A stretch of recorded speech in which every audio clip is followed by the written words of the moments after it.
किसान भाइयों नमस्कार। ग्रेप मास्टर यूट्यूब चैनल में आपका स्वागत है। मैं हूं डॉक्टर सतीश भोंडे, प्याज फसल वैज्ञानिक, और आपको मैं आज जानकारी देने वाला हूं। इस समय जो खरीफ प्याज की जो बहुत सारे किसान लगा रहे हैं या लगाने का सोच रहे हैं, क्योंकि खरीफ फसल की बहुत साला करने का समय बीता जा रहा है। बारिश लेट हो गई और अभी बहुत सारे एरिया में लगातार बारिश हो रही है, जिससे हमें ना तो ज़मीन या जो बेड्स है वो अच्छी तरह से बना सकते हैं, ना हम अच्छी तरह से उसकी बुआई कर सकते हैं। तो मित्रों, ऐसी स्थिति में हमें पता है कि जो नर्सरी या जो पौधशाला आपने डाली होगी उसमें भी कुछ नुकसान हुआ होगा। हमारे पास जो फ़ोटो आते हैं, किसान बताते हैं, उसे एक चीज़ तो समझ में आ रही है कि किसानों को अभी तक एक चीज़ का बताना ज़रूरी है कि पौधशाला के नर्सरी लगाने के लिए सावधानी कौन सी बरतनी चाहिए, खास करके खरीफ मौसम में। तो दो चीज़ें हमको करना है। एक तो जो क्यारियाँ बनाते हैं वो हमेशा ऊंची उठी हुई क्यारियाँ बनाएं।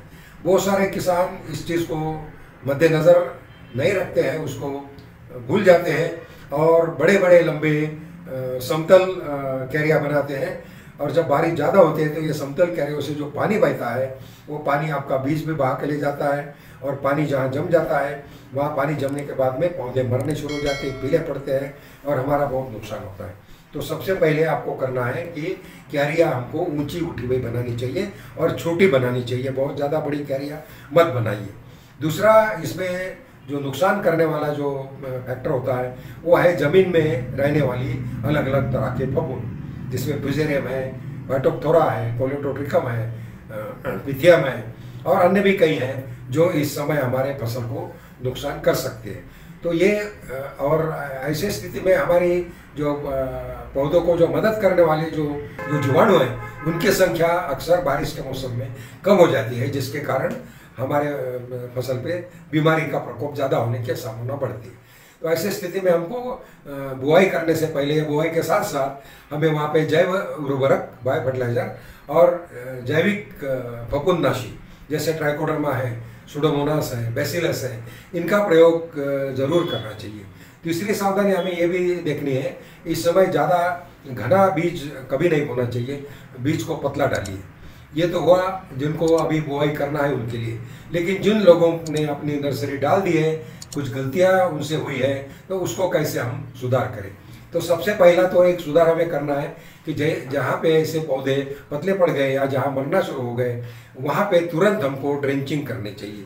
ड्रेंचिंग मतलब फफूंदनाशी का घोल बनाकर आपको ज़मीन में जड़ों के कक्षा में देना है, क्यारियों में इसको देना है। तो ज़मीन में पड़ना चाहिए क्योंकि ज़मीन में ही ये फफूंद होते हैं। तो उसके लिए आपको कैप्टान जैसे या कॉपर ऑक्सीक्लोराइड जैसे जो फफूंदनाशी है उनका प्रयोग कर सकते हैं। जैविक है तो आपको ट्राइकोडर्मा का आप घोल बनाकर ज़मीन में दे सकते हैं। इसके साथ साथ हमें रूट की एक्टिविटी बढ़ाने के लिए ह्यूमिक एसिड जैसे तत्वों का या सीविड जैसे तत्वों का भी इसमें आप मिलाकर दे सकते हैं, जिससे हमारे पौधों की जो बढ़वार रुक गई है वो भी अच्छी होगी।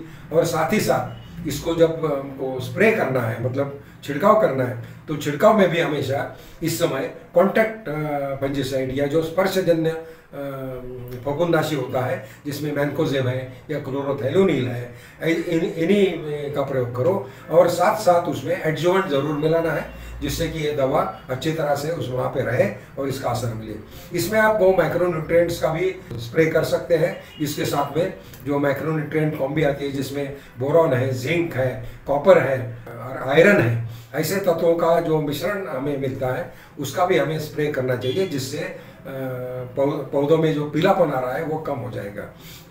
प्याज को गंधक की, आपको पता है कि प्याज को गंधक की बहुत ज़रूरत होती है, और ऐसे स्थिति में गंधक अगर वहाँ मिले तो फोटोसिंथेटिक एक्टिविटी या जो उसके अंदर तैयार करने की जो क्षमता है वो बढ़ती है।